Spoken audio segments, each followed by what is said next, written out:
La finalitat d'aquest espai, del Mirem i Fem Cinema, que en aquesta edició arribem a la tercera edició, és continuar facilitant un moment, un espai, per a trobar el professorat que fem audiovisual a les escoles.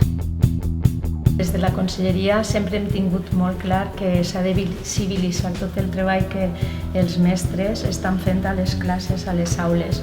I per això vam muntar una trobada en el mes de febrer on vam convidar a tots els docents que estan fent activitats en llenguatge audiovisual.